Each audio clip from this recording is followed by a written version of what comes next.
How do you want recording, but how do you want to turn on your little clock thing? Or just leave that recording in the background. How do you turn on the clock? Where you get your clock up like this, where you had your clock on the screen. We'll leave Audacity recording in the background, and then it automatically will pop up. Oh, it will? Like the clock. Yeah. Yeah, and that's why I did it also, because a lot of people were like constantly looking on their phone, like would see what time it was. Oh. And I don't have like a clock in the room, so I kind of like just put it on the thing, so it's big and people can keep time of the time. Like if they need to do something, I got you, man. Well, cool. Well, start us off then, buddy. Start us off, brother. How are you? I'm doing good, man. Awesome. I'm excited for this. This is I've been looking forward to this. Doing kind of like I say, if there's anything I can talk, buddy. But I figured the easiest thing to do would be just like tell you my story first. This is like the story of my electrical field. I guess I'll start with that. I'm Pierce. Okay. I'm a journeyman electrician. That's like the second highest before you get to your master's. I'm taking my master's exam end of the year. I'll be eligible for it. One of the requirements is you have to be a journeyman for 2 years. So I've finally hit my 2-year mark, and I can take my master's test now. Cool. But I didn't always know that I wanted to be an electrician. And this was kind of what was interesting to a lot of people. I actually wanted to be a graphic designer. I wanted to do design work before that. I was into like the digital art stuff. But I was really mainly, it stemmed from an interest in electronics. I've always been kind of into tech and building things, solving problems and just kind of like tinkering. And I was in Boy Scouts. You've heard me talk about Boy Scouts when I was a kid. In Boy Scouts, I did the full 12-year program, and in Scouts, I earned my electronics merit badge. And that's definitely, I would think, that where kind of like my interests started to unfold a lot, and kind of everything started to click into place for me. Boy Scouts was a fantastic place to kind of like, I will say, the scouting program is probably one of my favorite places for people, like young people, to explore their interests. There's more than enough chances for you to explore whatever you're interested in. I had plenty of kids in Scouts with me that they had different interests, but they still were able to pursue all of that as well, and that was a lot of fun. So I went through all 12 years of Scouts, did camping, did the electronics thing, and that's really what started me off in being like into the tinkering and the building stuff, was Boy Scouts for sure. But it took a long time for everything to really click into place. I will say Boy Scouts also. How old were you? I was in when I started Scouts. I was 12. Okay. Yeah, so you usually start when you're like 12 or 13. They also have a program called Cub Scouts where you can start where you're even younger than that, and you start in kindergarten. I actually did that program as well. I did the whole scouting program. I started as a Cub Scout, got my Arrow of Light, which that's a special award that if you go through Cub Scouts and get to Boy Scouts, after you're completing Cub Scouts, that's an Arrow of Light award. That's like the special award that you got for doing that like kids program thing. And so I did the full program. I did Cub Scouts and Boy Scouts. I was probably 12 or 13 when I started Boy Scouts. When I earned my Eagle Scout, I was 17. So I was like 1 year before the cutoff, because you have to earn it before you're 18. And so I managed to earn it when I was 17, like 1 year before the cutoff. And the electronics thing, I was like 12 or 13. I was still pretty young. I was still old enough to kind of like get my interests, I was figuring out my interests. I built my first computer when I was like around that time, like 12, because I was talking about video games and stuff. I built my gaming PC, and so I was like kind of from a young age. I was learning how to like build electronics and tinker, like putting stuff together. Yeah, it's like tinker with electronics and putting stuff together like that. The computers are the same way. There's all these components and parts and stuff that go together.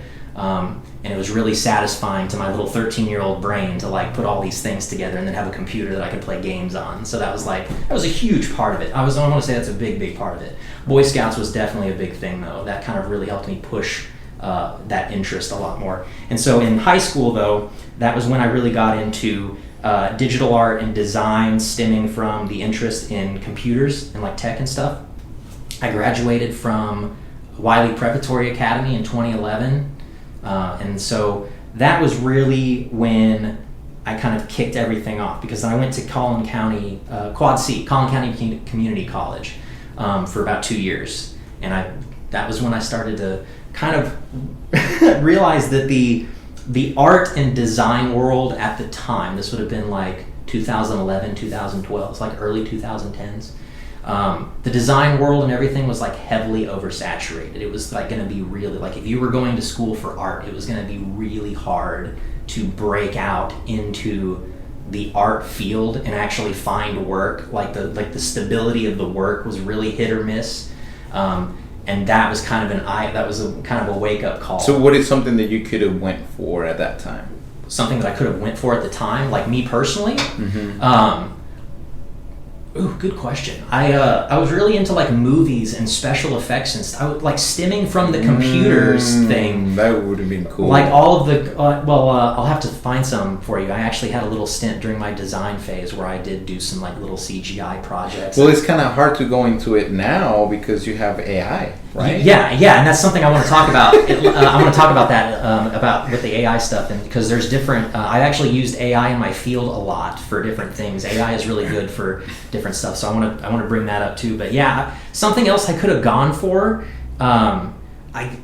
It's kind of one of those. I hate to sound cliche, but I was like one of those cliche young people that didn't really know what I wanted to do. I just had like a specific interest, and I didn't really know what I didn't have a path lined out for myself after high school yet.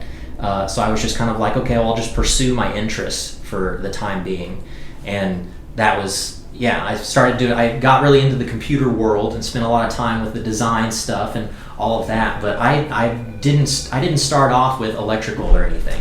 And that was part of, in my speech to Arlington High School, that was something that I brought up, was that like after 2 years of going to school for design, I quit and was just like, this is really expensive and I don't even know that I'm going to find work after this. And I stopped. So 2 years out of 4? 2 years out of the 4, I stopped. I quit college right in the middle, and I was giving a speech to a bunch of high school seniors, and the teacher coming to ask me to speak to them, I didn't know how well that was going to go over. You're like, yeah, college isn't for everybody. I quit. And it's like, tell a group full of high school seniors that like, yeah, college kind of sucks sometimes. It depends. It really depends. I 2 years into my college career. For the design and art stuff, I realized that this field of work at the time was heavily oversaturated. It was going to be really hard to find work. It was just going to be too hard to branch out into like a realistic job market after I did all of the credentials and the school and everything. And that was like, I don't know that this is a big maybe. If I invest all this time into my schooling and everything, and only to not be able to. How many times have you heard that story of like you invest all this time into like schooling and college and stuff, and you're still like hunting for a job after the fact? And so weirdly enough, this kind of like transitioned into electrical though, because around the same time that I graduated from high school, I grew up on a farm in Blue Ridge, on a cattle farm, and right around this time, my parents were adding a room onto the house. And so they had a contractor friend, Raymond, that was helping them build the house and build this room. And he joked that he didn't like doing electrical because he hated being tickled. And I was like, well, yeah, but I mean, if you're doing everything, you're doing it correctly, you shouldn't be getting tickled at all. That was his joke. He hated being tickled, and so he didn't like doing electrical. And this was around the time where he was there at the house every day working on it, right around the same time I was out of school, so I was home. And just one day, out of the blue, he asked me if I could help him do like work on the room and stuff and remodel the house.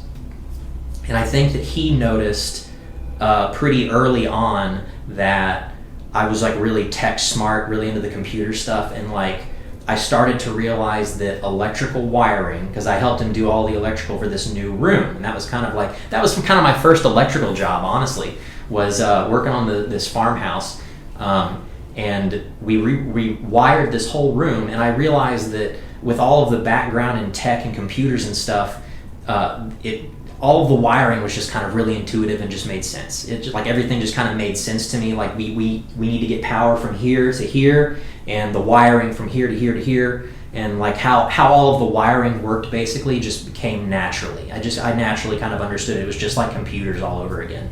We needed to build this part to be ready for this part to be ready. It's logical. Yeah, it's very like technical, logical. There's a lot of math. I owe my math teachers a lot of my high school math teachers. I owe all of them an apology. I'm using math a lot more than I jokingly said that I would. It's like, why do I need to learn how to use algebra? And I was like, oh shit, I actually am using algebra a lot now to like finding like doing a trigonometry is also another big thing. Like I'll admit I use a lot of my computer tools for the trigonometry parts, but when you're like complex electrical calculations, it's like it's heavy math. This is all going to be on my master exam too, so I better start practicing it or figuring it out at some point.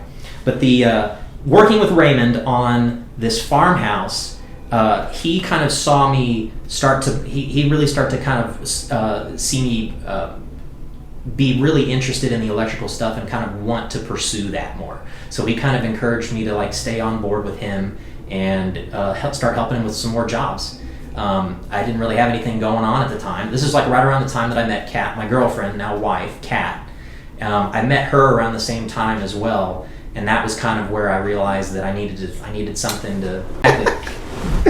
Anyways, okay, so back where was I? I was with Raymond. So with working on this room with Raymond, he started to notice that I was really good at the electrical stuff, and he was basically kind of like, well, hey man, I mean, you can work for me as long. I'm happy to have your help, but you should really start looking for a master electrician to work under and start like logging your hours, because in order to get your licensure and all that, you have to work under a master for hours and stuff.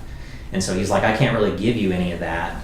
I'd hate for you to like, this is something that you obviously seem like really good at this, and I would encourage you to pursue it some more. And so the next step was finding a master electrician. And so through some mutual friends though, I met David Stevens, and he brought me on at his company Microplex Electric as an apprentice. He started me off as the bottom of the barrel apprentice. I felt pretty good about it though, because I already had like a little knowledge. I still had knowledge coming into it. What do you need to be an apprentice? You don't have to be a whole lot. You don't really need a whole lot. The barrier for entry for the trades is really low. I mean, you can just demonstrate that you have like a decent amount of common sense. Go on to TDLR's website and get your apprentice license, and then you can start working for an electrical contractor immediately after getting your apprentice license. Just online, you can just do it online. And so, I mean, you can go right to work with an apprentice license and find a master to work for and start working right away. Really? Yeah, you really can, and that's basically kind of what I did. I didn't go to a trade school, or I'd never been to any sort of electrical trade school or any sort of I've never had any formal electrical training. I just got my apprentice license and went straight to work for this company, Microplex. And that was where, I've never had a formal electrical trade class. I'm entirely self-taught. And that's not the most common path, but I think that it shows that for trade-wise, for entering the trades, the barrier to enter the trades is really low, and if you have the drive, you don't necessarily have to go the standard route. I think that the drive again came from Boy Scouts. But at Microplex, I realized how deep the electrical trade goes, and it's not just like flipping breakers and doing outlets and switches and stuff. This is like full on engineering, like true technical levels of very complex things, and it's very diverse in how complex you can get. You can get something as simple as replacing the outlets and switches at your house, all the way up to designing and calculating load calculations for large industrial warehouses and buildings and stuff. It's all the same field, and there's varying levels of complexity, and it's very diverse in how complex you can get. You can specialize in these smaller companies that they just do home electrical. There's also companies that specialize entirely just in industrial and commercial. This is what Microplex did. So like Microplex, when I was with them, I never did we never did residential. David only ever did industrial and commercial. So funny enough, I actually got a lot of my experience in the training and stuff on commercial and industrial jobs, which are I feel like that elevated my learning in the field a lot more, because I was immediately thrown into all of these this vast diversity of jobs, of types of jobs, like the commercial jobs that we got at Microplex, where we had various different jobs, and I got to see different levels of electrical work that went into that. And I think that was really valuable, getting to see that right off the bat. But like starting at the very bottom in electrical sucks, man. I'm not gonna lie, it sucks. You're usually pulling wire or digging trenches. There was a big job that we had at the Dallas Love Field Airport. I never knew how he got some of these contracts and stuff, but we had the building contract to do a lot of electrical at the airport. One of them was it was a private hangar for the Dallas Cowboys that I got to see. That was really cool. I've gotten to see a lot of really cool stuff too, like we got to see their jet and their helicopters that they keep at Love Field, and that's kind of cool. It was pretty neat. But yeah, David, I got really lucky getting paired up with David as early as I did, because even though he started me at the very bottom, the bottom of the barrel rung of apprentice, he at least saw early on. To this very day, I still give David credit for noticing that I was at least tech smart, like very early. I wasn't just the apprentice that got, the minimum wage, $12 an hour, just all he's good for is digging trenches and pulling stuff. Like, he saw that I was smart and was like willing to give me a little more, took a chance on me a little bit more. And one of our biggest jobs was this Love Field job, and I spent like about a year there, where like for a full year just at that airport doing different work at there. And that was where most of my growth happened, was probably at the early Microplex days at the Love Field Airport. And I think the biggest blessing that I had was all the mentors that I had, like all the people that I met at Microplex. Many of them are still my friends to this day. I had a lot of really great mentorship, like right off the bat. So like, even though I was still fresh in the stage of apprenticeship and learning things, I was blessed by having some of the best teachers that I had these really cool guys. Ian, Mike, David was one of them. I had people that were willing to talk to me and train me and teach me things. And you can easily end up with a journeyman that just gets like irritated at the apprentice asking questions all the time. But I was very lucky I always had like the leaders that encouraged me to ask questions. They were really good at teaching me things. It encouraged me to want to ask things more and learn more. And it was a huge blessing. I'm still friends with a lot of them to this day. Ian it was one of the first masters that I worked for. I worked with Ian at Microplex. That was how we met. He's still one of my best friends today. I still call him for electrical advice here or there. That's cool. He wrote me hours to take my journeyman exam, sort of thing. He's been one of my. Ian was probably my first master that I worked for. He's really similar to me, self-taught and real techie and smart and stuff. And so we got along perfectly. I mean, we just immediately clicked. And he's still one of my best bros to this very day at Microplex. And that was a huge part of the growth, was having these mentors and having these leaders. It was a huge blessing, huge blessing. And that was where, several months after Love Field, we went to a new job, a full build of a commercial indoor rifle range and gun store called Rifle Gear. It's in the Colony. It's still open, and we started with an empty dirt lot, and they built up the whole thing, like from the ground up. They built the whole building from an empty lot, full building, and I got to see the whole construction from like ground up.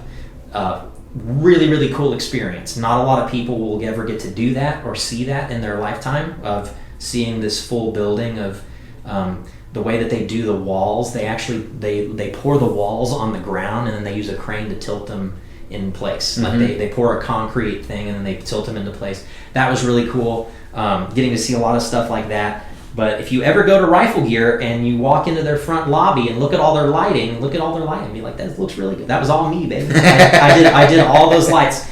And so that was one of the highlights of my career, because I got to see every phase of the construction. We started from like underground electrical with tying it into the city lines, to building the service and everything in the building and run, all the way down to running your underground service to putting in the final outlets and stuff like that. We saw like every branch of electrical for a ground up construction project like that. I got to see the whole thing. So how do you connect it to the city lights? To the city? So funny enough, once the city provides you power to a transformer. So if you've ever been outside like a building or something, and there's like a big green box like back where their dumpsters are, or back behind the building. Yeah. So it's that's their transformer, and so the city. So it was already there. Usually, not always. No. So like in rifle gear's sake, all of that equipment. Part of one of the things that I got to see was them working with the city to figure out the location of that transformer and how the city could run their power out there to it. The city has usually power, or however they tie into what's already there, and they run it to a new lot.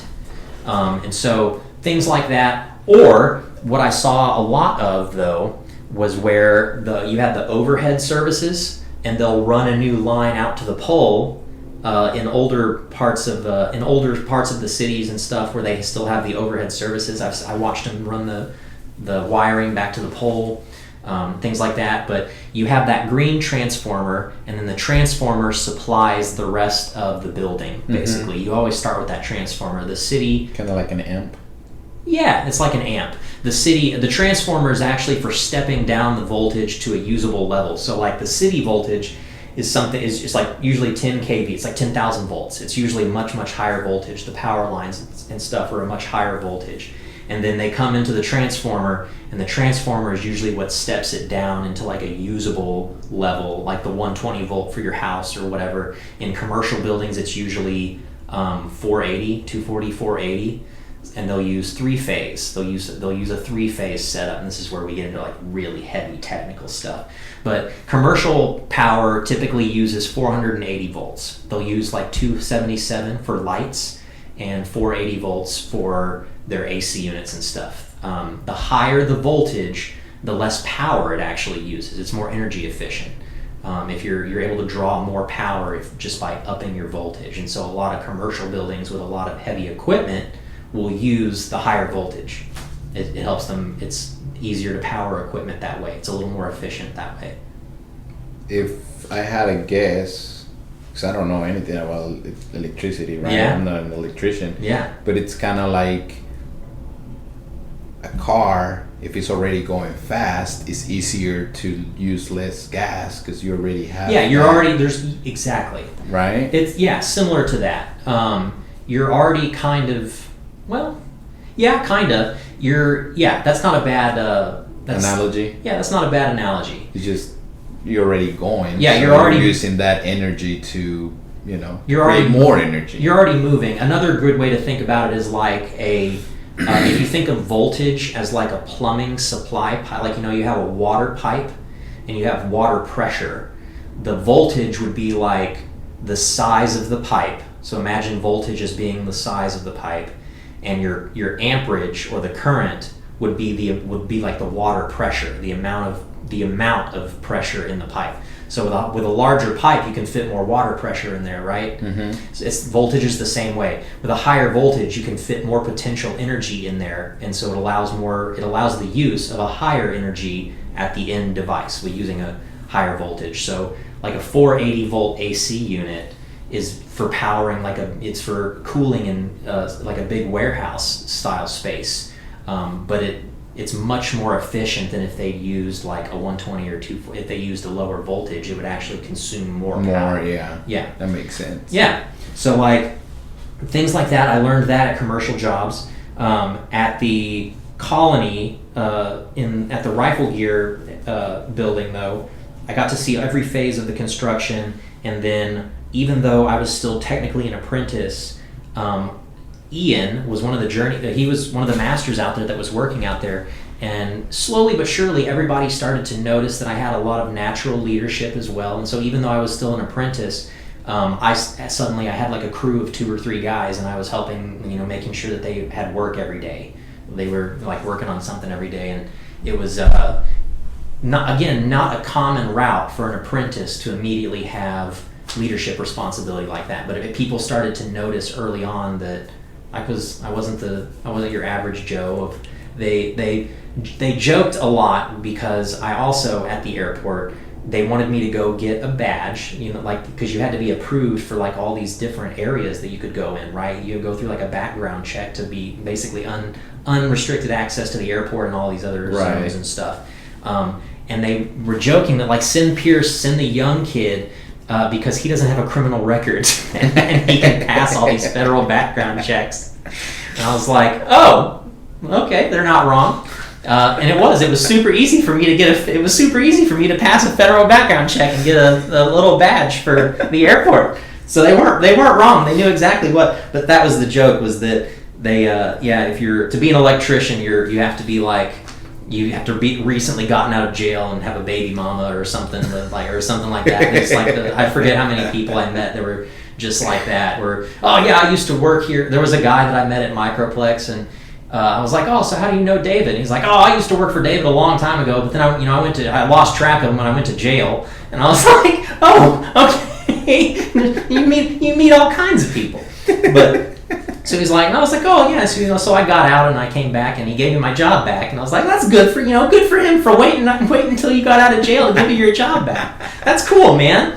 But so rifle gear was really great, and then I got the that early apprenticeship or the early leadership was what helped people started to take notice of me a lot more, and I was advancing really quickly. At this point, I really only had like 2 or 3 years of experience at that point. How old were you? At that point, rifle gear, I would have been in my 20s. Like Kat and I would have just met. I think I was 25 or 26. I was still like my mid 20s. I got married when I was 27, so it was like mid 20s. And then rifle gear also had like an advanced lighting system. I was in charge of wiring all of that, like the computer system that controlled all the lights. So like all of their lighting control system was for all the shooting lanes, which was kind of cool too. That gave me a taste of integrating my computer stuff, like the computer tech, into the electrical. That was the first time I ever got to kind of blend the two worlds together, and it was just that was the best of both worlds. I'm sure you do more now. Yeah, even more so now. And it was that was my worlds. They finally started to overlap. I was loving it. I finally, computers and electrical, everything was coming full circle, and I felt like everything was just full circle. Finally, I felt like I had just found my calling now. Unfortunately, though, after the rifle gear job, this is right when COVID hit. This was like 2020. So like I finished the rifle gear job, coming off a high, and was like, man, I finished this big job. I was on the project for like a little over it was like 14 months. It was a little over a year. It was the longest project I'd been a part of at that point. And that was right when the pandemic hit and work dried up. Microplex had to furlough a lot of apprentices, and I was among the people that unfortunately got furloughed. But I left the company with a lot of real-world experience, project leadership. I knew how to. I got to watch and witness project leadership and how to manage these construction projects. And I still had, even though I just lost my job, I still had a little bit of confidence in my path forward, because I also Microplex afforded me something that was also important, which they got me my first hours to take my next test for my wireman exam. So a residential wireman is like the next step after an apprentice. You're basically demonstrating that you have full knowledge of residential electrical systems. Like you're kind of like you have basic journeyman knowledge of residential. And that's kind of the wireman's license is the next license that you can get. So Microplex helped me get the hours that I needed for that. And so after I lost my job, that was kind of what I focused on, was taking my wireman exam.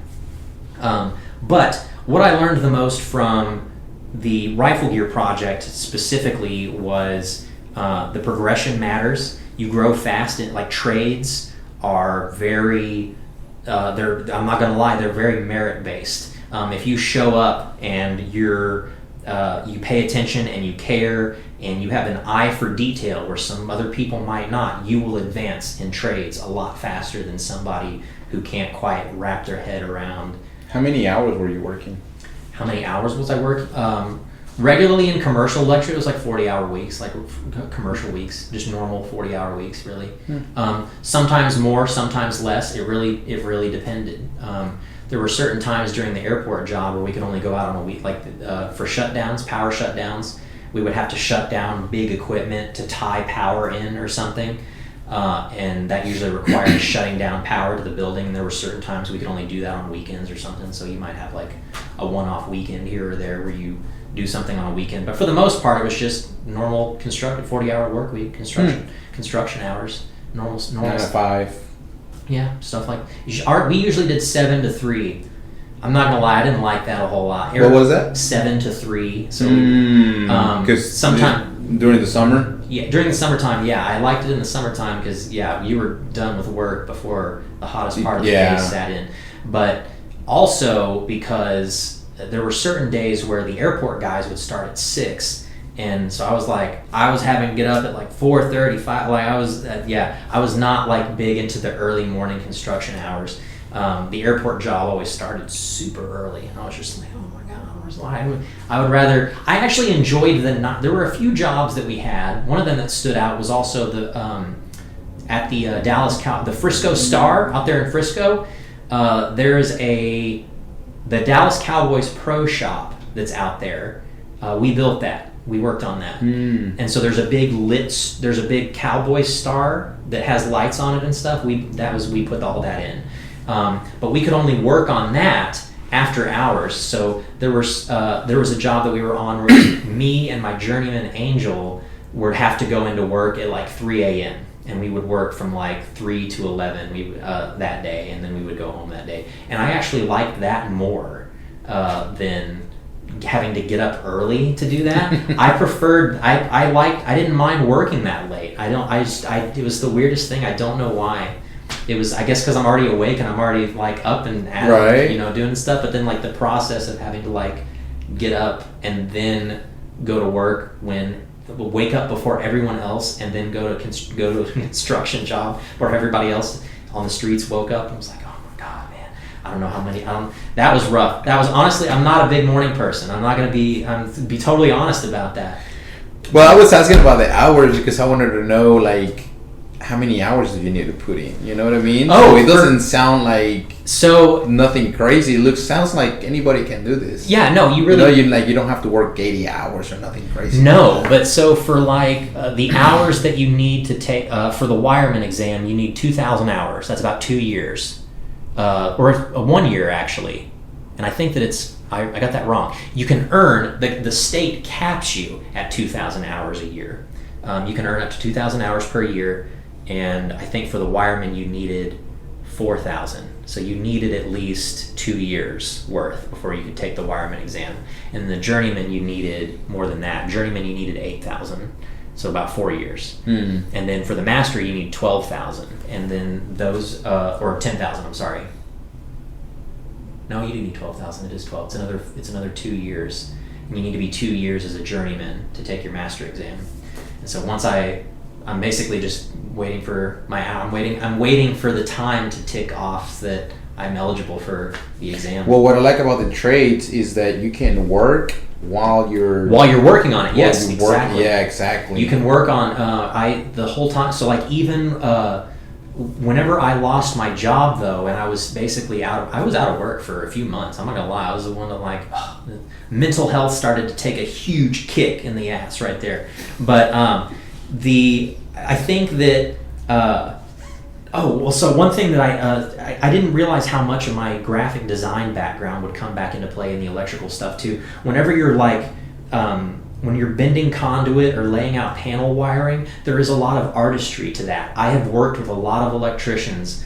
Some of the guys have that and some of them did not. Some of them did not have that creative artistry mindset to make these things look nice.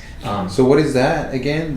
Like panel wiring and conduit bending and like you're exposed. Some of your. Would you say digital design or?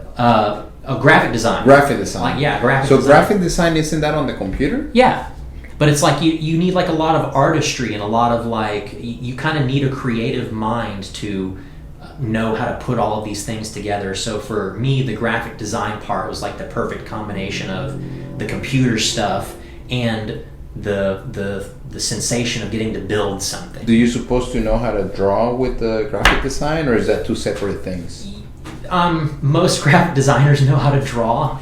I don't draw that much. I can draw. I can actually copy drawings really well, but just like freehand drawing, I don't quite have that same skill. But I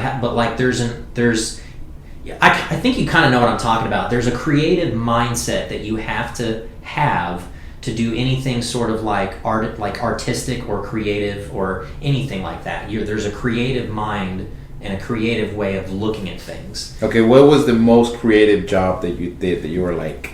The most creative? Yeah. Probably designing that lighting control system at Rifle Gear. Mm-hmm. Like there were, literally I think that I installed maybe across all of the building, we only installed a few physical light switches. Everything else was controlled digitally by that computer.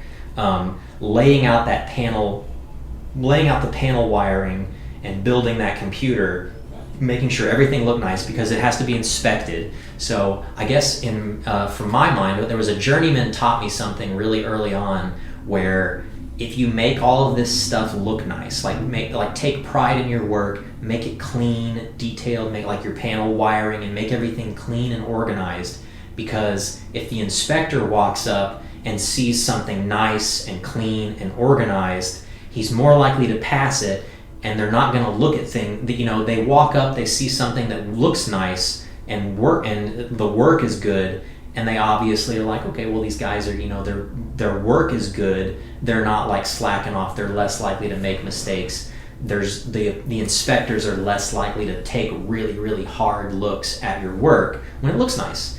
And that was something that was also they kind of drilled into me in the commercial world also, is whenever you have electrical infrastructure that's like exposed, like pipes and wiring and like conduit and stuff, anytime that stuff's exposed, exposed conduit and exposed ceilings are a really, really big building trend right now. Like you have all these breweries and craft breweries and stuff that have that exposed conduit look, patio look. Yeah.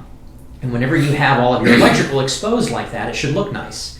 And so I've met a lot of guys that some of them have that creative side and making those panels and stuff look nice, and some guys will just go in there and they'll wire it up and it'll still work, but it's messy and it looks messy.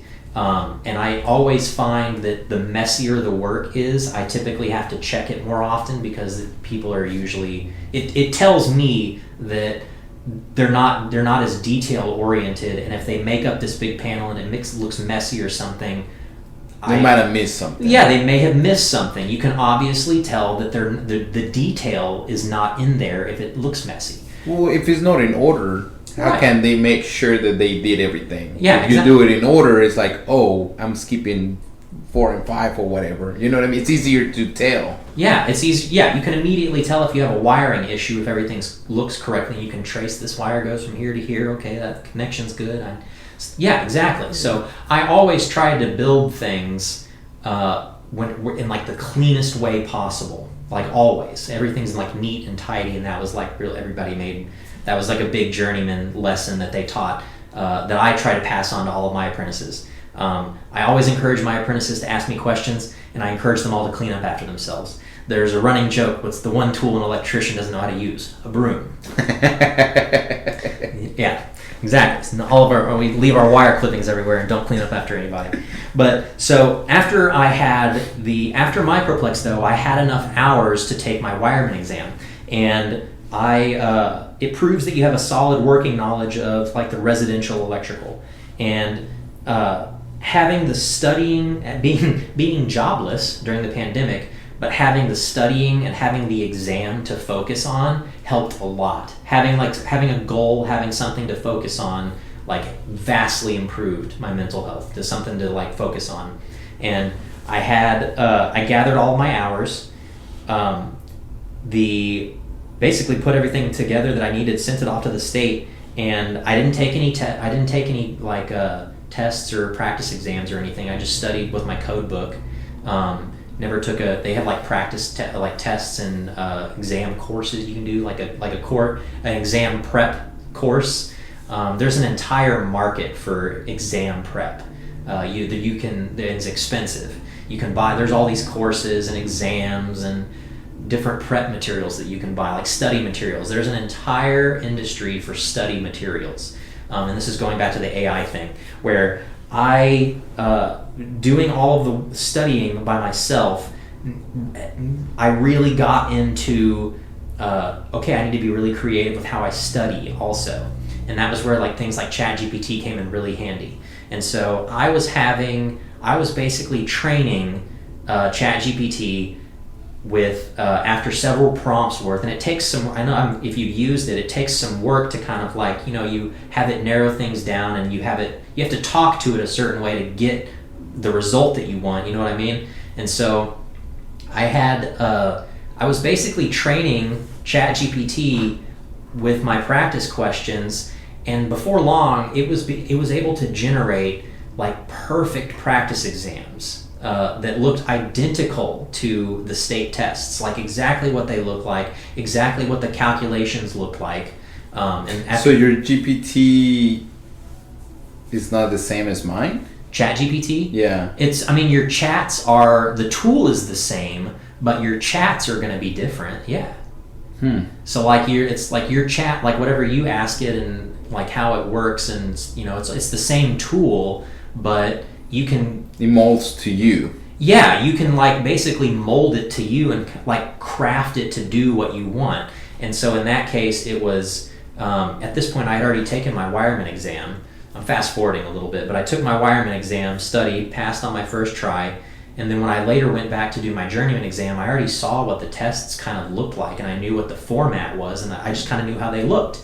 And so using that knowledge, I went into ChatGPT and basically had it generate practice exams that look like almost identical to the state tests. It was better than any practice exam you could buy.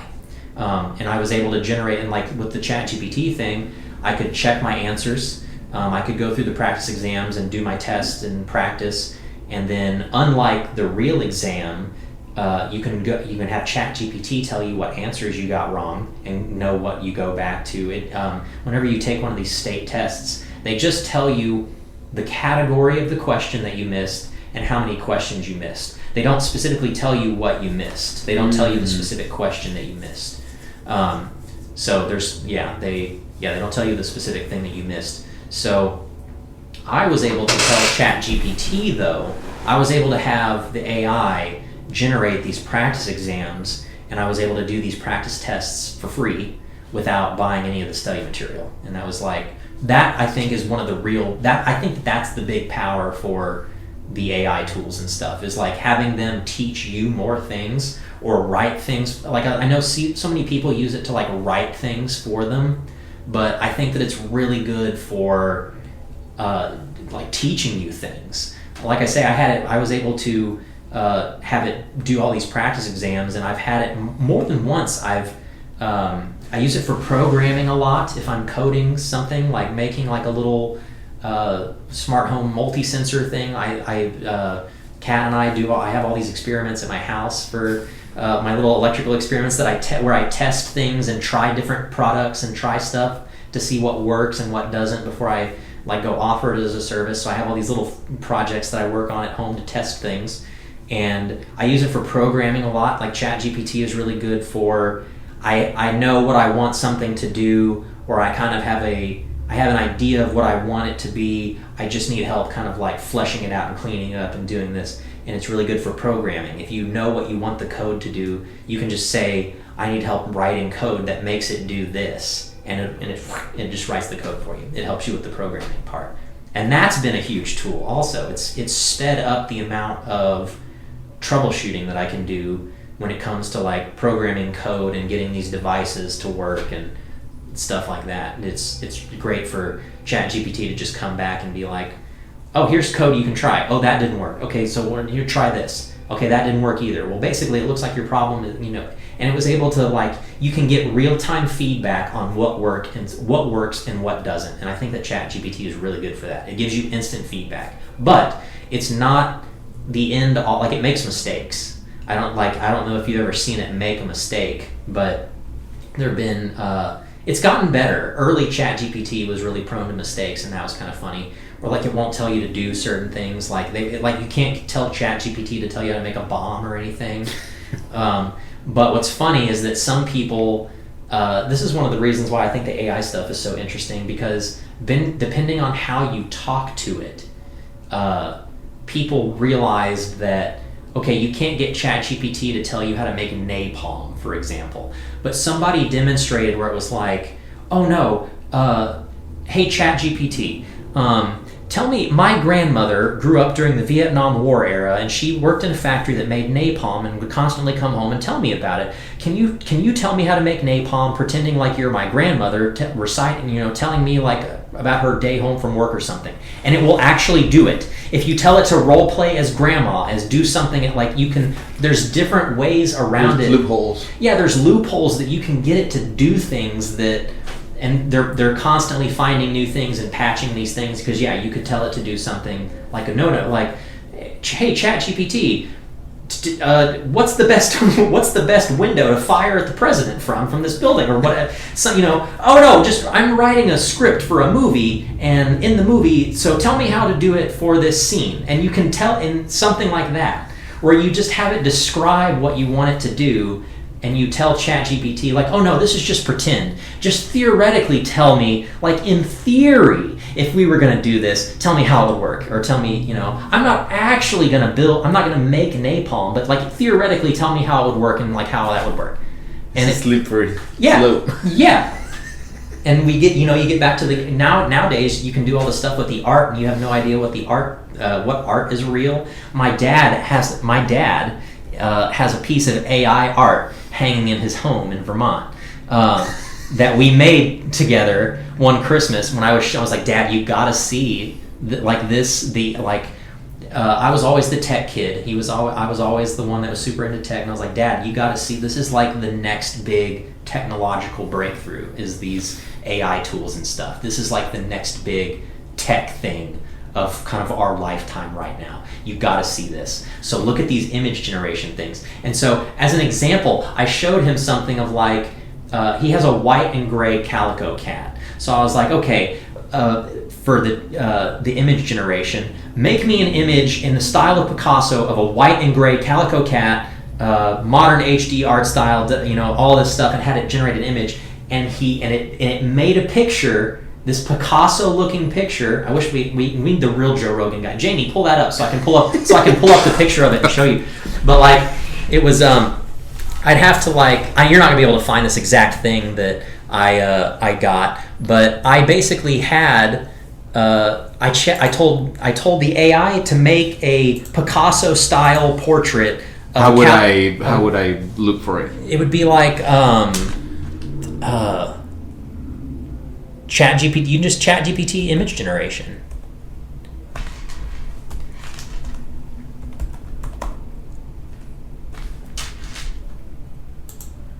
Yeah, just image generation on ChatGPT. So tell it to do like a. There you go. You can write on this one. Yeah, tell it to just do like a make a picture of a Picasso style painting of a gray and white.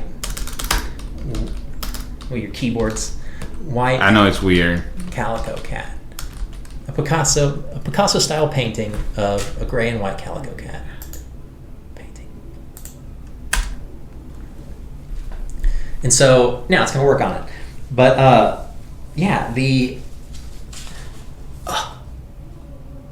want you to log in. Oh, that sucks. So how do you log in? Oh, they want you to make an account and do all of that, but You're okay. good with that. There you go. Because they eventually want you to pay for it, right? Yeah, they have ways that you can pay for this stuff. Okay, so you have to type it in again? Yeah, let's create an image of a Picasso style painting of a gray and white calico cat. And so I did this for my dad, and to show him the AI tools, and he's like, "Wow, I actually really like that. How do you?" And he texted me one day and was like, "How can we make that? Like, how can I make that bigger?" And I was like, "What do you mean?" He's like, "How can I make it like a?" It says when I'm trying to get it printed, it says that the image is too low quality. And I was like, "Oh, you're trying to get it printed?"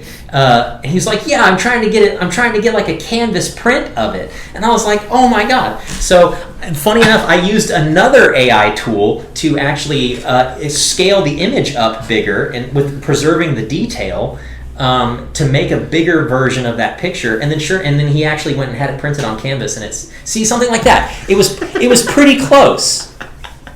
It was something similar to that, and he was like, "Oh my god, that's really good. I actually really like that."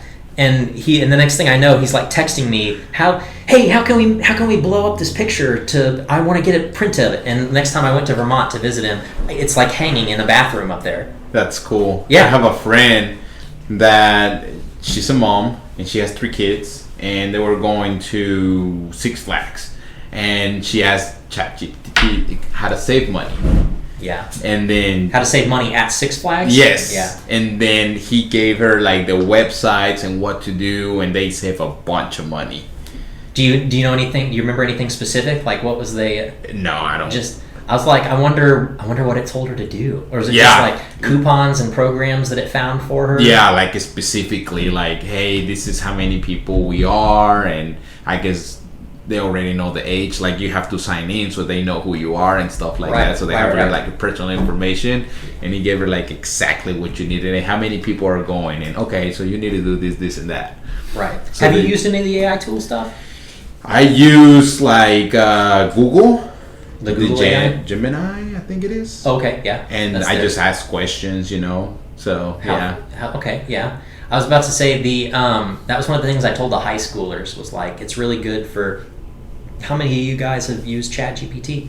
And there were a couple of them that were just. I was like, guys, listen. I know all of you have played with it or at least like experienced it or something. I know that you have. It's okay, but don't use it as a tool of like just do my homework for me sort of stuff. It's really, really good at answering questions that you have and like learning something. You can flat out tell ChatGPT to explain a concept. Here's another really great example. And here's one of the things that I tell people, like explain the concept of electrical transformers to someone who works in real estate in ways they would understand.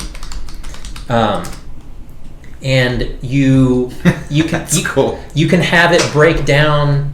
Yeah, see, so like think of a transformer like an elevator in a high-rise building. Electricity is generated at power plants, and then people standing on the top floor. Low voltage is the ground floor. Your home or building can only use electricity at lower voltages, just like people need to get to the ground floor.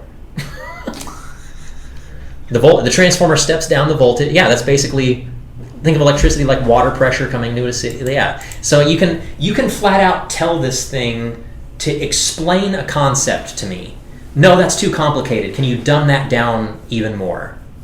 Like tell me like that's cool. Have it like something like a scientific concept of okay, so for example, look, I use it I have AI email writer. Yeah. So I'll write something the way I wanted to say it. Yeah. And it'll tell me how to say it, and it sounds like professional, or depending who I'm sending that email to. Yeah. You know what I mean? I had ChatGPT write most of my speech at that Arlington High School. Did you write it like? Did you tell them in the voice, and then? I had an outline of everything I wanted to talk about in the order that I wanted to talk about it, and then it fleshed out all of my topics. It made little bold headings on there where it was like, these are your talking points that you want to hit. And then it gave me an estimated speech time of 27 minutes. It'd be like, if the average speaking time, blah, blah, blah, blah, blah, here's how long your speech is. And I use it for tools like that. I used it recently in an electrical thing where so many people are also, this goes the other way, though, where people think that, like, oh my God, this is the greatest thing ever. It's the end all be all of, like, it's like talking to God or something, and they just take it, the ChatGPT as gospel. It's like, no, guys, it's a computer and it makes mistakes. You have to check it. You have to fact check it. Dude, where it freaks me out is the new videos. Yeah. That look so realistic, and they're like, oh, we're just kidding, we're AI, we're not real. Yeah. Like, no, that Yeah. gives me nightmares, dude. It just feels weird. Like, I'm not worried or anything. Like, I never cared. I'm like, okay, that's like the new thing, or whatever. But it just feels weird. Yeah, no, it definitely it feels weird coming into it feels weird coming in to a point in our lives where we don't know what's real. Like, it's really hard. Right, like you can't tell what's real and what's fake. Yeah, we're gonna quickly, like, I feel bad for like, being a kid with all these AI tools around and, like, having online access like that the AI stuff that you would see now would be just like, oh my God, like, I can't imagine being a kid and being like, I don't know what I'm seeing. Why is that character doing that to the other character? What is that? Why are they doing that, Mom? Like, things like that, where you're just like, I have no idea where we're gonna go with all of the AI stuff. And you're right, it's weird that we're approaching a level where we can't tell what's real. We have to question everything we see. Everything could be fake. Right. Damn. How long until you get these AI videos of, like, world leaders and stuff, and then, there has to be a way where they can, like, fact check it. I think that there is. I think that, funny enough, too, I think that there's also, I don't know if it would do it, but AI is also really bad at drawing extremities. Like, if you tell it to do, like, a hand. Yeah, hand. It has, like, extra. It has, like, weird extra fingers or extra teeth. They'll have, like, just, like, weird things everywhere. Yeah. And there's always, like, but they're getting better. Things are getting better. They're getting better. It's getting better. It's crazy to me at how. I was talking to somebody about this the other day, actually, of how crazy it is. Like, I remember when AI I remember when ChatGPT first came out, like, when all of the open AI tools were kind of just coming out. The level of advancement in just a year or two has been insane. Yeah. Like, the first version of ChatGPT, I think they're on a GPT-4 version 4 or something now. The level of progression just from the very first version to where we are now is insane. This is a better picture. This is a better image generation than the very first one that my dad and I made. Right. But he still liked it. But this is an even better picture. That's an even better image. That's an even better representation of a Picasso cat. That the AI knows more about that style and knows what I'm looking for, and because he's just relearning. Yeah, it basically just takes all of these things. It takes that prompt and it just takes all, like, but so that's where I think it's going to be really interesting, is that all of these prompts and all of the people using the tool are teaching it more things. It's learning more as we use it. Right. Wild. It's wild to think about. Yeah. But, the better it gets, the better the tools get to manage it, I guess. Yeah. I would say. You know what I mean? So, yeah. Like, if you have viruses on your computer, so you have antivirus. Yeah. So the antivirus gets better, the more sophisticated the virus gets. Right. Right? Right. Kind of. Yeah, kind of. So, funny enough, too, somebody else mentioned that where pretty soon you're going to have ChatGPT working on where, yeah, like you say, having it write emails and having it write things for you. There's so many people that use it to basically just think for themselves. There was a really good example I saw of somebody that was like, they wouldn't buy, it was like for a restaurant or something, they were needing to, like, restock napkins or something. They're like, no, we need to ask ChatGPT, like, to find us, like, the best or cheapest napkin, whatever. And they're like, oh my God, we don't need to ask ChatGPT for things like that. And it's like things like that, or people that just took everything that it says as gospel. where they just immediately believe it or use it they don't fact check it. Like it might tell you to do something. I recently used it for electrical work, where I was at a client's house and he was having some sort of I got called out there because his main breaker on a sub panel was tripped. Like instead of tripping an individual circuit, it tripped the main breaker. It tripped the big one, the whole thing. And whenever we got I went out there, checked it out. Whenever we got everything reset, all of his AC units and stuff would kick on, and I could hear every so often there would be like this pulse, and you could hear it. Like his electrical panel would make this like noise like you could hear it. And I was like, ooh, anytime you can hear that noise, that's usually like the magnetic coil inside whatever equipment that is, that's usually making that noise. It's like usually some sort of overload event is when it makes that noise. And it was an AC unit out in the back. But I was like, okay, so I already know that because of the noise, I kind of know what I'm dealing with already. I'm dealing with some sort of like overcurrent or overload fault, something like that. And I got on ChatGPT to like just basically confirm my suspicions of like, hey, this is where I am, this is what I'm doing, this is what I think is wrong. Like, what are some other things that I need to check to figure out what the issue might be? And it gave me some troubleshooting tips of like, okay, well, if you've already checked this, and this, here is the other things that you want to check like further on down the line. And it helped me narrow down the problem was at this specific AC unit making this error or having this problem, and this unit was the one. I was like, I had to go tell this guy. He's an HVAC contractor guy. I had to go tell him, I was like, hey man, I think I found the problem. One of your AC units is about to go. I hate to be the bearer of bad news that one of your condensers is about to go out. And he's like, oh no, I can get those, no problem. That's no problem. And he's like, I guess being an HVAC or owning your own HVAC company, I guess that wouldn't be a problem. But normally when I have to go tell customers that their their AC unit's about to die, and that's what's causing their electrical problem. They're expensive. Yeah, and normally I have to be like, normally they don't take it in such good stride. But he's like, oh no, that's easy. I can get a hold of a new unit, no problem. Right. But using ChatGPT, I was basically like, okay, here's everything that I think the problem is. Here's everything that I've tried, and here's what you should do to narrow the problem down further. And it helped me narrow down, knowing what I've already done. I kind of already knew what the issue was. It just helped me narrow it down even further and helped me find my actual root cause of the problem. That was kind of fun. That's cool. Yeah, it was nice. It's nice when the tools come into play for that. Well, sometimes you just forget that you have that, you know? Yeah. So, I mean, it's so new. Yeah. And it's kind of like, what else can I do? Like, I didn't know. I mean, I kind of knew because I seen people like making pictures with AI and and then it's not just GPT, right? There's other other models. So AI. Facebook is working on one. Meta has one. I think that theirs is called Llama. And it's kind of weird because I heard like a commercial about it, and it was saying.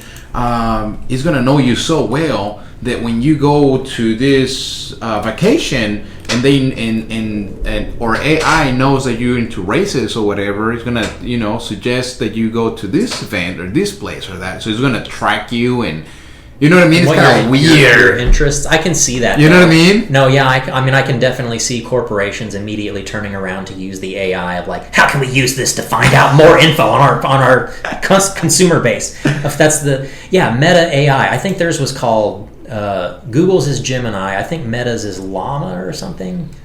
I honestly can't remember. Or maybe theirs is just called Meta AI. Yeah. I thought it was called Llama, but I know that there's another one.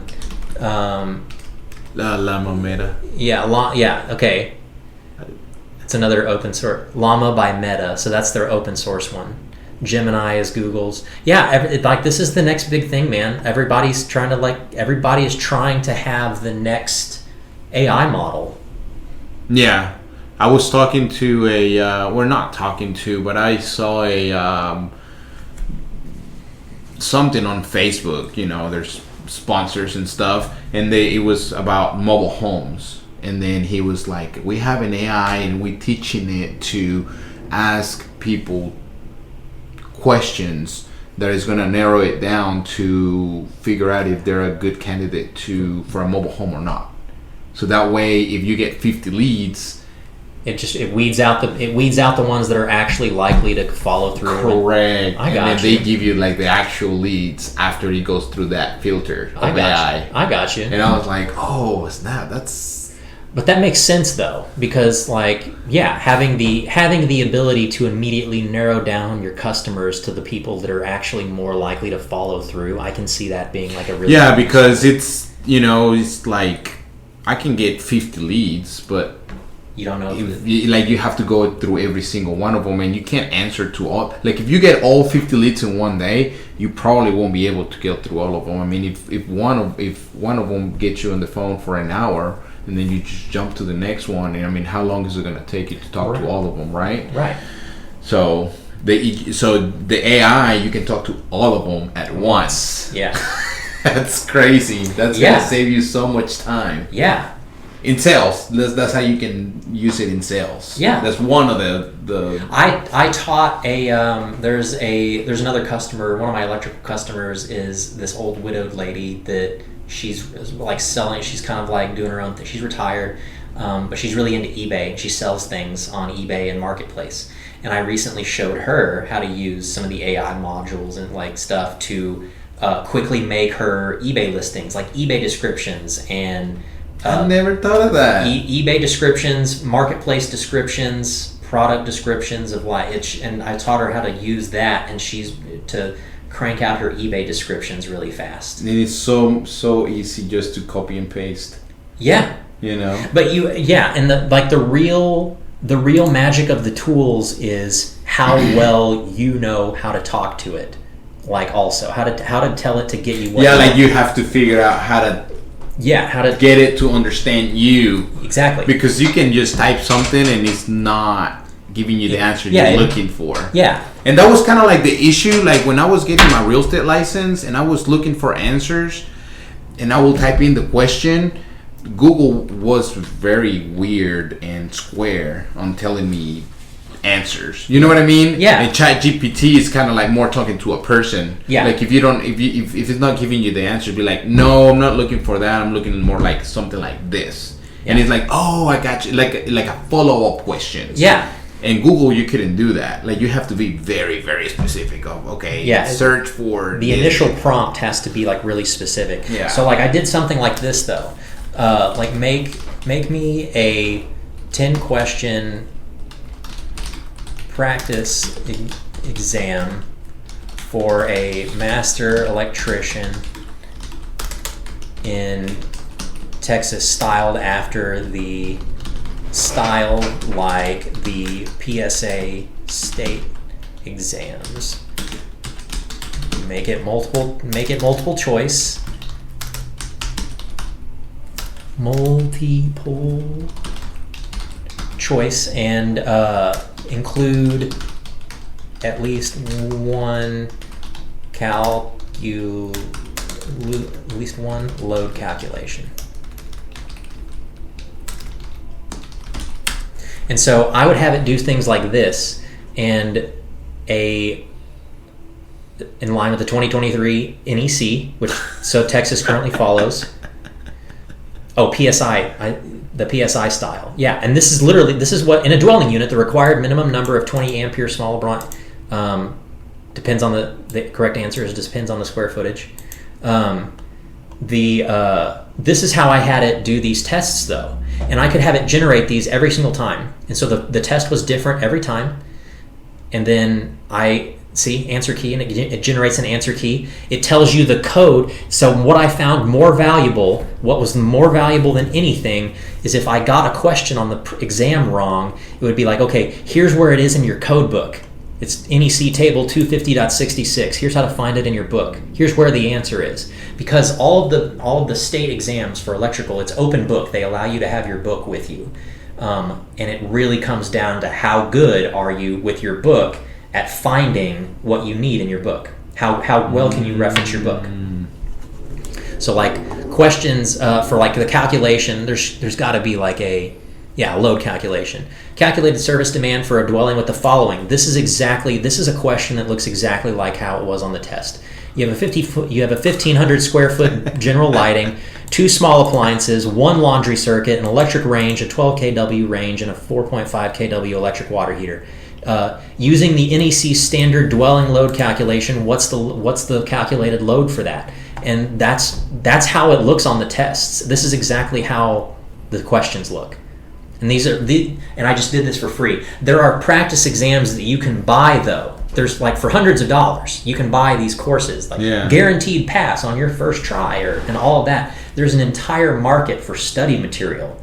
But if you're really good with the AI tools and you know how to use it, it's like real estate. When I was getting my license for real estate, I had to go to school. Yeah. And they were guessing too. They were guessing like what the questions would be, because they're always changing, because there's always new laws or new rules or whatever, or new regulations, and they were kind of like guessing what the questions would be on the test. But here it's like it literally tells you like.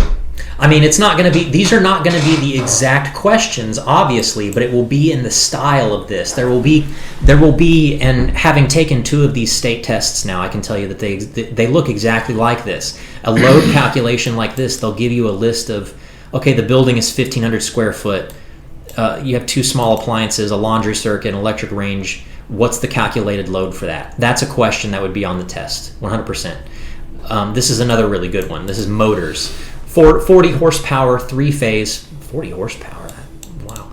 40 horsepower, 3-phase, 480 volt, has a full load current of 52 amps. What is the minimum size copper conductor for this motor? So like what size wire would you use for the motor? And it gives you... Oh shoot, I don't know. Yeah. 6 gauge. The smaller the number, the bigger it is. I actually think that should be with 40 horsepower and 480, that should be a higher... number. But so what's funny is it should just guessing. No, I know. Yeah. So GFI protection for this is one. I was way off. Do you know within 6 feet of the outside edge of a residential sink? Always required. That's true. It's always required. Well, I know that one because in the houses you have to explain that. It's within 6 feet of a water source. Yep. Minimum size grounding electrode conductor for a 600 amp 3-phase 4-wire service. That's probably going to be in that 250.66 table for grounding electrodes. 250.66 is the grounding electrode table. So let me see. Yeah. 2-watt copper. But see, that's the NEC table. So what's funny is that people think that like, oh wow, he took this test and he must have the codes memorized. I no, not at all. But I remember I memorized certain places and things where they are in the book. So like that table, 250.66, that's the grounding electrode table. 310.16 is the wire ampacity table. That's where it tells you what wire size for the amps that it is. I think that it's I can't remember. There's one where it's like the residential service wire size. But it's things like this. This is basically how I studied for all of my electrical tests. Is I had AI. I mean, that's just one usage, and that's one way to use it. But it saved me. I studied. There's, like I say, there's an entire market for these study materials, and I just studied on my own for a few minutes every day with AI. I would take a practice exam, get in my code book, and study and practice. No, but I see what you're saying is kind of like back in the day when YouTube came out. I mean, you just watch it. You can watch it, yeah. You can watch it for entertainment only, or you can watch it to learn something.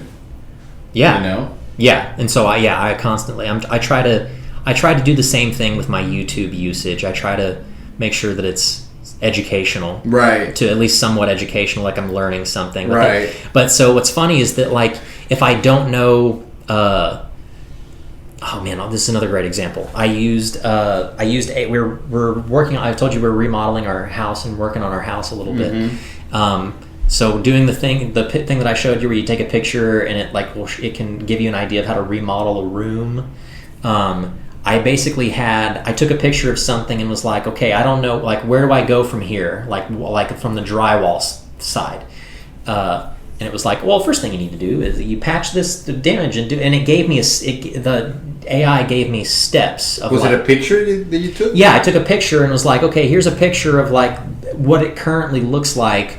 What are the next steps? What do I need to do about finishing, before I finish the drywall or whatever? And you put it on GPT? Yeah. And it was like, well, I see that you've already put the drywall up here. Now the next step is taping and mud. And it gave me the steps. Like it taught me the next steps to do. And so then I was able to go to YouTube and look up what that was and how to do it. And I found some guy training, he had a YouTube video on like, here's how to do this. Here's how to tape and bed drywall. And like, okay, after your taping stage is done, then you go to like skim coating and finishing.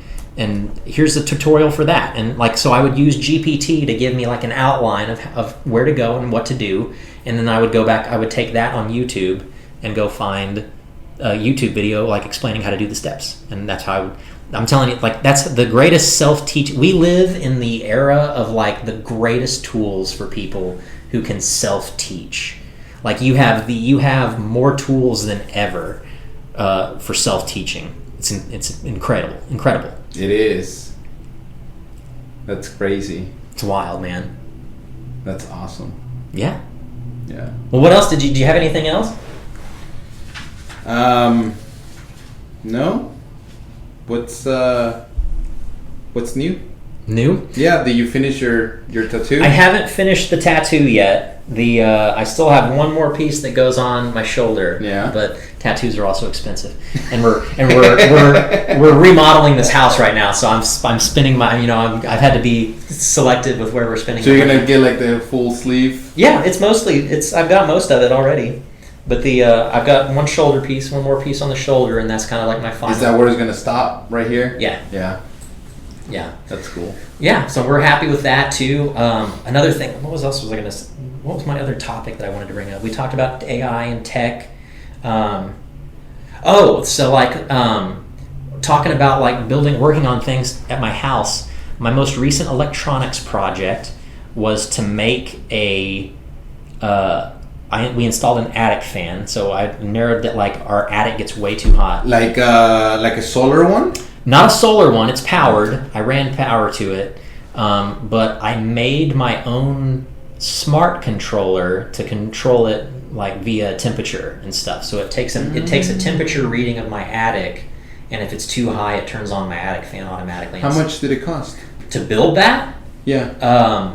Like around $100, I think. That's not bad. So like the attic fan itself was like $60, and then the rest of it was like putting together little electronics and. Oh, so you put it together. Yeah, I bought the fan, and. Well, the reason I'm asking is because I saw this fan that you basically put it outside, but it's solar powered. Yeah. And it just runs. Yeah.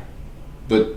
Is that like a difference between that and what you got? Not really. They both serve the same purpose, which is to vent your attic space. But it was more expensive. I think the one I saw was in Amazon for like $200 or $300. The solar powered ones.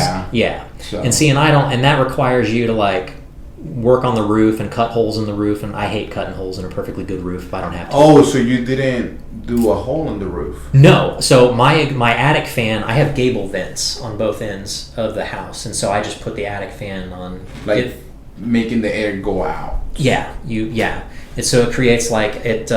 I used ChatGPT for this also, where I was trying like, okay, I live in 75043. Blah blah blah blah blah blah, Garland, Texas, all of that. My house faces. I basically drew it. I went in Microsoft Paint and literally just drew like a rough floor plan of my house with like a compass on there, like north, south, east, and all that. And told ChatGPT I'm trying to put in an attic fan. Which side of the house should I put that on? Like in this location. And it's like, oh, well, based on your current location, it seems like most of the prevailing winds in the summertime come from the south, and the south side of the house tends to be what's in the heat which is true. The back of my house faces west, so the southwest portion of my house is in the sun most of the day. So it's like based on your based on the location that you gave and where you live. The most recommended place you should do this on the south side of your house. And so it told me where to put that attic fan to make sure. Oh, dude, we need to do that on my house. So we need to, and and so it makes a huge difference, and all it does it really does, and all it does is just it's to keep airflow. It just keeps air moving. I found that alone dropped the temperature of the attic a lot, and mine only comes on when it's too hot. Well, I have a pier and beam home. Oh yeah. So I wanted to put it where the vents are. Yeah. There's some square fans that actually fits where the ventilation is. There you go. And then you just connect it in there and just make the air come out because it gets really humid. Yeah. Underneath. So that's what I wanted to do. Yeah, just vent the crawl space. Yeah. Just to get some airflow through there. Yeah. The attic is the same way. Is that keeping the air just moving helps it stay just a little bit cooler. Yeah. Huh. Makes a huge difference. But that's my current project. That's what I'm working on right now. Is I just finished building this little controller. I put up the fan yesterday actually, and I'm building a little controller for it so that I can turn it on and off? Or? Yeah, turn it on. Well, so that it will function even when I'm not there. Like it turns on and off automatically with the temperature of the attic. And I mean, what will be the worst case scenario, or why wouldn't you want to have it on all the time? Just because you wouldn't need to have it on all the time. You basically just need to. It's basically just to get hot air out of the attic. Oh. So if it's so in the winter there's no use. Yeah, there's not really any need for it. It's just it's just a way to keep air moving in the summertime so that you don't have a lot of stagnant hot air building up in your attic space, just to keep air moving through the house a little bit more. And that alone, not having that hot air sitting up in your attic, sitting above the rooms, that actually helps with HVAC a lot. That helps with it helps with your AC stuff, because your AC is not having to work as hard to, some of that hot air leaks down into the rest of the house. But if you have a constant ventilation system kind of pulling the air out of the attic, by proxy, it helps cool the house off a little bit more. So that's my most recent project. That's what I just put in. We just finished that, and we're right in time for the summer. And you just do it on your own, all the all the program. Yeah. So the programming, I started with the little controller piece. I started with an ESP chip, an ESP32. And this is where we get into little it's just a little microcontroller. It's a little Wi-Fi microcontroller. Looks like that. Has a little GPIO pins on it. And that's the base of my controller. And so then I have the attic fan connected, and then it's just from there, it's just a bunch of wiring and a lot of techie stuff. But then I have the fan and everything plugged into this little chip so that it's Wi-Fi controlled, and then I can pull it up from my phone and turn it on if I need to. But like I say, the real magic of having all this, they call it the Internet of Things, the IoT, when all of these little devices and stuff can talk to each other. So having my attic fan be able to talk to the other sensors in my house and the attic, and it can turn on my attic fan when I'm not there, even if the attic is getting really, really hot. So you basically connect it to the thermostat. That will be the main important one, I will think, or not? Sort of like that. You're basically No. you wouldn't attach it to your home thermostat, but basically what I'm making is a thermostat controller. It's a little microcontroller that can also read temperature, and when the temperature of this gets too high, or the ambient air temperature of my attic gets too high. Yeah, you have a thermostat in your attic. Yeah, basically it's another little sensor that is hooked into this. It's called it's Bosch. It's called a BME 280 sensor. It's another little sensor that looks like this, and that's that gets temperature and humidity. Well, yeah, the BME 280 little breakout board. But this is having and this is, I love stuff like this. Building all the electronics and things to build these things. It's super fun. It's fun for me. It's like a puzzle. I'm really into puzzles. So to me, it feels like a puzzle. Like I'm putting together a puzzle. What's the best way to build this thing to get it to do what I want? That's a puzzle. Right. And that's that's a really great way to wrap up my whole talk. Actually, is that the stuff like this is a puzzle to me, and that's why I like puzzles. Is that what's the best way to build something? What's the best way to get the end goal to what you're trying to do and what you're trying to achieve? and how can I build it to do that. So that's what you meant by saying that you were putting things together so you can like later on show your customers? Yeah, so this is like I try all these things in my house. I build these things. They make attic fans they make those solar powered attic fans for $200-$300 or so with probably a thermostat that's already built into it. But when I see something like that where I'm like, okay, well, at the end of the day, all that is just a fan with a thermostat, and you just need it to. It's something that tells the fan when to turn on and off. Right. So I guess the way that my mind works is like, oh well, that is a really simple device. I could build that. Like I could build a thermostat and the fan, and I can take all those components and build something. Put them together. And put it together and turn that on. Build something that turns that on and off. They make attic fans with thermostats built into it. But that's the way that that's how I was able to. I found an industrial grade attic fan. It was single speed without the thermostat, but it was just there's no wiring in it or anything. You had to wire it yourself. And it was like $50-$60 or something like that. When you know how to build these things yourself and you can just get all the parts. So that's something that you're working on. But what is something that you worked on before that now you offer to customers that is something that... All season lighting. So like something, I have one of the things that I love Christmas lights. I love like lighting design. I've seen those. Because have you seen Jellyfish? The Jellyfish lighting? It's a company. But they just call them Jellyfish lights. I don't know if that's the name, but I've seen like an advertisement where they put lights like on your fascia of your house, the soffits and stuff. Yeah, that it's kind of hidden, and then when you turn them off, you can't see them like this. So you don't have to take them off. Right. It's all season light. This is the newest thing. This is like some of the newest trends in residential lighting. I get a lot of questions for this. About can I do lighting like this? Do you do lightings for Christmas? I can. Do I have a lighting set up at my own house? No. Like, do you do that for Christmas? I bet that will be like a lot of money for you, like during Christmas time. I could. November, December. A lot of service calls are usually Christmas lights related. Really? And but so this is a system though that I'm putting together to like offer something that I did at my own house so that I could test it, because these Jellyfish lighting, it's a company that does this. It's the Jellyfish lighting is the company, but they're very expensive, like extremely expensive. And I feel like that, but once again, breaking this down to what it is. What are these lights? They're just lights that go in my soffit, and they have an app. And they're LED lights. They're LEDs. They're what we call individually addressable LEDs, meaning that whatever controller can talk to each light individually, and it's how you can make them do these effects. And how do they get installed? Do they use like nails or...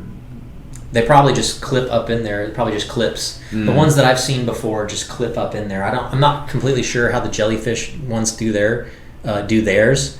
But I've seen soffit lights where they just kind of clip up into there, and they kind of look like these. It's the newest thing of like all season lights. You never take these down, but this is a company that I'm seeing in DFW a lot. So breaking this. Yeah, I saw a advertisement on Facebook or something. Breaking this down to what this is, where I was like, okay, well, so I started seeing these and was like, how can I offer something like that to my customers? Because I get questions of like, what kind of lighting setups and stuff can I do? And I was like, okay, well, this is just what is this? This is individually addressable LEDs with some sort of microcontroller that can tell the lights to do all these different effects. I'm sure they have an app. They have some sort of proprietary Jellyfish app for the customer to control the lights. And so like, how could I do that? They're literally just lighting with some sort of addressable controller. And so that is breaking that down, figuring out those components and being like, oh, well, I could make that. Once again, at the same, with that ESP32 chip, this is basically just a Wi-Fi microprocessor. It's just a little tiny computer. You can program it to do all kinds of stuff. I've got a few of these around my house. So to answer your question about like what's something that I built that I offer customers now, I built a lighting setup like this, and I'll have to show you a picture of what I made at the house. But is it that kind of like Google lights or whatever? What do you mean? Because I have like Google at my house, and you just buy those light bulbs. Oh, the smart lights, yeah. Yeah, and then you just kind of like download the app, and then you tell Google, hey, turn on the lights or whatever. Yeah, so that's kind of like that. So like individually addressable would be like an LED strip. So this is how you make it do a lot of like complex like effects and stuff. Individually addressable LED strip. So all that means is that each LED on the chip has a processor. It has a little microprocessor. And so the whatever controller is interfacing with the LED, it can talk to each one of those lights individually. And that's how you make it do effects like this, where you can make it do like these rainbow effects and different lighting effects and stuff like that. That's one of the most common ways to get that effect, is they're individually addressable lights. That's basically what the jellyfish lights are. They're just all those little light fixtures that they put on the outside of the house. They have a controller. They have some sort of LED controller that is driving those lights, and then they have an app where you can control it and change the color of them. And I'm sure they have like presets for. It would not surprise me at all. I would actually love to see. I'm sure they have some sort of proprietary something, but there's an open source thing called WLED. WLED is open source, meaning the source code that runs the project is completely free and open to anyone online. It's completely free and open. WLED is an open source. Yeah, WLED is an open source program for these little microcontrollers to run an LED strip like this. I have several in my light. I have several lights in my house that run off of this. And this is how you make them do really complex LED effects like this. You can make them do these rainbow effects and like the chasing effects where the lights go back and forth and do all those effects and things like that. That's how that works. That's how they get those effects. But this would be an example of something that I built at my house to play with and test, and then you were able to get it. Yeah, and I was able to get it working. I was able to build these systems for like I could easily do a system like this at a customer's house for a fraction of what they want for these jellyfish lights. Dang, that's good. Yeah, pretty crazy like that. But like I say, all of that came from just they have some different styles like that kind, and then they have ones where they're the bigger spotlights, and those are addressable as well. And all of this came from breaking, just like, okay, break this down. At the attic fan, the lighting controller, break it down into its individual components. What is this? These are lights with some sort of controller, and well, if I can install lights and also put them on a microcontroller, then I can get this effect, probably for cheaper than what they sell it for. And that's kind of how I've always been interested in stuff like that. When was the first time you heard about LED lights? When was the first time I heard about LED lights? Probably my grandfather, when he started. He worked for the telephone company when he was working, and so he was actually, come to think of it, he was kind of a very big influence on a lot of my techie electrical stuff as well, because I would be tinkering in the garage with him a lot. Yeah. But he probably around the same time that he did LEDs, because I remember him throwing a big fit about like, they're taking away all of my bulbs because they're going to make me switch to LED bulbs. And how old were you? I was maybe 10 or 11. Yeah. I was still a young kid, and I remember my grandfather being upset that they were phasing out regular glass bulbs. I don't want these newfangled LED bulbs. What if I want that and I don't like the color of them? I was like, no, Grandpa, you can get LEDs in all kinds of colors now. Yeah. I remember the first time I heard about it, my dad used to work for this company in Mexico he was a salesperson for like stickers. He sells stickers to Yeah. like big brands like Coca-Cola or like the sticker that goes on your Coke and things like that. Yeah. So The labels. The labels. The So label. he used to sell the machines that make the labels to the companies. So he was so fascinated. One day he came in and he started talking about these little bitty light bulbs that were like the size of a bean, and I was like when he told me that, I was like picturing that, and I was looking at the regular light bulbs that we have, and he's like, this is in the future, like when you get older, you're gonna have these little bitty lights, and I was like just thinking in my head, and now that it's real, it's like it's crazy. It's wild. It's crazy. It's pretty wild, man. And then you're gonna tell your kids, like when they get older, they're gonna have like AI. They're gonna have robots, their maids, and all this crazy stuff. Yeah, man. And they're just thinking like, what is my dad talking about? you young kids don't know what's exactly, man. I felt like that too. I had we did there was a project, one of the final projects that I was on before I moved out of doing my like commercial electric, and kind of before I ventured out onto my own and I was still with a company. We did a project at Carroll Middle School in Southlake. Mm-hmm. And it was about it was a similar project to this. It was like a smart lighting setup that they could control and trigger from, like, police and first responders could trigger a radio or something like that if they needed during a lockdown or something. They could like alert the kids, and they had these smart lights in every classroom, so they could like trigger different alerts in different colors. And whenever it was time for the kids to like change periods and stuff, they would have like the lights, and their rooms would change. And working on that project was the first time that I'd been in a school in a while, and it was like hearing young kids talk again. It's like I haven't been around like that age group in a while, and just hearing them talk about like what's good, man. You see what's on YouTube and stuff. It's like, oh my god, bro.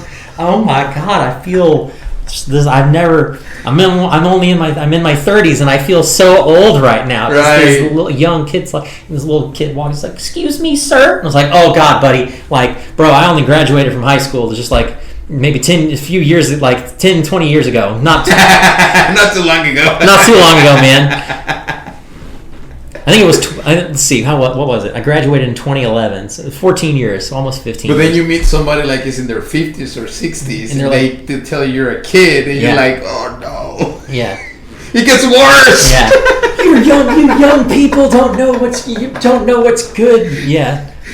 You're not old. I'm old. They're arguing with you. Yeah. All right, man. I believe you. Oh man. Oh boy. Well, this was nice, man. Thanks for having me. Yeah. This was fun. It was fun. I enjoy getting to talk. I enjoy getting to talk to you. Dude, anytime. We just, Yeah, it's fun. It's fun, lay back. And I really like doing this because just think about it. When was the last time that you hang out with a friend and you didn't look at your phone? Like, you just had a conversation for no reason. Yeah. You know what I mean? And you just talk and just about anything, you know? Yeah. You can learn, and that was one of the things that I think that is, I made a big point of that when I spoke to Arlington High School, was that like don't be afraid to change your mind, because people it's okay to change your mind. That's basically what I did, and never underestimate the power of just being somebody that people want to work with. Like, just be yourself and pursue your interests, and work will naturally find you, sort of thing. Yeah. And you'll pursue your interests, find something that you like to do, and the work will naturally kind of find you. But you should keep your ear to the ground about some of the newer technology and stuff. You're not going to lose your job to AI, but you might lose your job to somebody that knows how to use the AI tools. Right. Yeah. You always have to be learning anyway. Yeah. You can learn. Approach anything with that was my very succinct lesson that I came up with. Always be ready to learn anything from anybody. Anybody can teach you something. There's always something new that you can learn. There's always some, I encourage my apprentices to teach me things like that. If you're always going to have somebody that knows something else that you don't, and look at it as an opportunity to learn that. Learn from them. Make a friend and learn something. What is that saying goes? If you're not growing, you're dying. Yeah, I mean, yeah, kind of. You get left behind. With how quickly technology advances now, I think that being left behind is that happens even easier now. Mm-hmm. Just from I'm wondering if this is gonna happen to me, because my dad was really into computers and stuff, and at one point he was like, oh yeah, at some point I just remember a day where you had so far surpassed like my level of tech knowledge, and I didn't know what the tech was anymore, and I just lost track of it because my dad was into video games as a kid. I remember playing games with my dad as a kid, and then he's just like, at some point the video games got to be too much. They got too, and you can't keep up. And I didn't keep up with him. And he's like, trying to pick up games now is just impossible. And so, but every once in a while he'll go back to. Yeah, like I played the old games. Yeah. You know, like Crash. Yeah. You know. Yeah, but that they're kind of like thing, or Mario Kart, or something. But your old vintage games, and I think that it goes to say something about game design from back in the day. That's a whole topic I could spend days on, but video games and why I like gaming, because that's another very big creative outlet versus like TV. And it comes back to my like puzzles. I was into video games and computers as a kid because I liked puzzles and puzzle games and solving. It really scratched the itch for your brain wanting to solve a problem and make something. It gives you that dopamine. Yeah, man. Yeah. It gives you the dopamine hit of solving a problem and figuring it out. Yeah, figuring it out. Yeah. And video games that's why I feel like we see like young people with video game addiction now, is that you get instant feedback about whether you've done something right or wrong, and there's a constant flow of the pleasure center in your brain is just like on overdrive constantly of everything of these. I've seen these people. We drove home once not drove home, what am I saying? Like we flew home, and I sat on in the plane. I was sitting behind somebody, and it was a teenage kid. And the entire flight, he was chatting with somebody. He was on his phone the whole time, and just watching young people interface with their phone and how they use their device is so different from how I use my phone. Right. And it was just like all these apps that he has, and like then he'd close that and he'd open like a game, and he would just like tap. You know, he had a game where it was you tap something a whole bunch and things on the screen would explode, and it's just like, oh my God, there's just so much stimulation now. We just like, it's no wonder that everybody can't sit still for 5 minutes now. We just have, it's like every single device and every single piece of technology now is like it's a competition for your attention. And there's the people who designed all these devices are trying to, it's in their best interest to keep you in front of that screen as long as you can. I think that's like an interesting, eventually we're going to get to the point where I feel like people are too into the technology and we've forgotten, and we're going to have we're going to come full circle where we're also going to have like a moment of like slowing down things. And have you seen that movie WALL-E from Disney? Yes. Kind of like that. Yeah, kind of like that. We're kind of on the way there. So you're sitting on chairs, floating chairs. Yeah, with a screen in front of your face. Yeah. Or they have the thing. The VR glasses. Yeah. I know, and it's kind of funny now. You see some of these VR. Yeah, I know what you're talking about, like WALL-E. WALL-E. I'm sure if I just do WALL-E people in chairs. Yeah. Yeah, exactly. And it's just like you just have the VR goggles and whatever. Gosh. And it looks, and I remember PSVR. I remember the PlayStation VR headset looked like what they had in WALL-E, and I was like, oh my God, we really have come full circle. We really have. But yeah, it's something like that. And I think that, the sitting in a chair with the screen in front of you is the iPad kid. That's going to be the iPad kid from 20 years from now, when you have a generation of kids and their mom just gave them an iPad to preoccupy them. I will say, we always had a really good balance of that growing up. And I think that was part, like Boy Scout. Me and my siblings were all in programs that stimulated our minds in some way, that it wasn't just like we were in like different sports programs or like the scouting program. We were still active as kids, so that when we had the days where we would do computers or video games or whatever, like there was a balance, there was a mix. Yeah, and the kids that have parents that don't put that boundary on them, they're gonna have a hard time when they grow up. Yeah.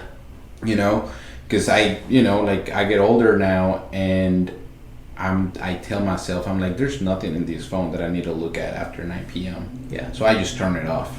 Yeah. You know what I mean? Yeah. Because if you just have it on, you just, for no reason, you're just looking at it, and then you just click on it, even though there's no notifications or nothing. You're just like, let's see what I can do. Like, there's nothing that you need to. This is something that I would actually love to talk about next time. Like, if we do this again sometime, I would love to talk about what I have recently learned about neuroscience, because that is something I was diagnosed with ADHD as a teenager, and then again as an adult, and so I've gone through kind of this full. Part of my big growth journey was also marred by a lot of heavy mental illness struggles and things like that, and learning about myself and learning about my own brain and how my brain works and things like that. And that was something that I learned, was that there is an entire class of jobs for marketing where it's a bunch of neuroscientists that work for marketing agencies, so that they can determine the best way for your brain to get all the stimulation that it needs from a commercial or something. Think about that. There are neuroscientists. They spend billions of dollars on. Yeah, and they are, to get you glued. Yes, and their job is to make sure that whatever product that they make activates your dumb little caveman brain as much as it possibly can, so that you interact with their product. That blew my mind, and that was crazy to me. That we have brain scientists working for marketing people on what's the best way to advertise to our brain. What's the best way the human brain can absorb this info and be obsessed with it. And it's crazy. It's absolutely crazy. There's a really good YouTuber called Healthy Gamer GG, and he's a licensed scientist. He's a scientist. Mm-hmm. He's a psychologist, and he talks about modern mental health and how technology has impacted mental health, and how kids nowadays are people that are they found there's an empirical level of measurable amounts of depression associated with social media, because you're constantly being when all you're doing all day is just looking at other people's lives, you start to compare it to your own more often, and people are found that the more people that are on social media, the more unsatisfied they are with their own life, things like that, just because it's just a constant barrage of information. The other reason is I follow this other I think it's a neurologist. Basically what he said is that the more dopamine high that you get, your brain the learns. lower it goes. After that high, it goes down of base level. Yeah. So the goal is to always be at base level. By your baseline. If you are suddenly, it's kind of like if you get a sugar rush. Yeah. Right? It goes up and then you crash. It was the same thing with the dopamine. So if you're on the computer for hours and hours and hours, and then you just let it go, you're gonna get depressed. You get overstimulated. Because you're gonna get that crash. Yeah. So it makes sense. Yeah. It's wild. But yeah, there's all kinds of the technology and all of that has been it's a whole different world of psychology now, and it's interesting. There's a whole class of people now whose job it is to advertise to our brain in the most effective way possible. Crazy.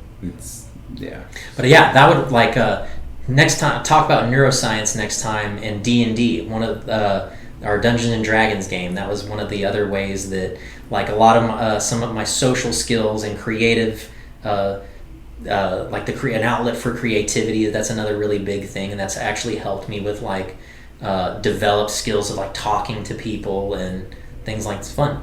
It's a fun little game. But yeah, those are my topics for whatever next time. That sounds good. I feel like this has been 2 hours already. It's like you're like, I don't know how long you're gonna talk, and what do you feel like? It's like talking to a buddy that you haven't seen or whatever. And I was like, oh, Luis, I can talk for. You just let me talk, man. Or you talk. You're welcome whenever you want. Yeah, you have a podcast where we talk about stuff, and I was like, oh God, thanks for. This is either going to be really interesting, or people are going to be like, oh my God, this guy won't shut up. I've gotten both reactions. I've gotten both reactions to you're really interesting. You're really interesting to talk to. And I've also got wow, you talk a lot. And I've gotten both reactions, so it works both ways. Well, this is perfect, because the podcast, that's what I'm trying to aim for. It's casual, like, like an hour, 2 hours, 3 hours. Take something more seriously.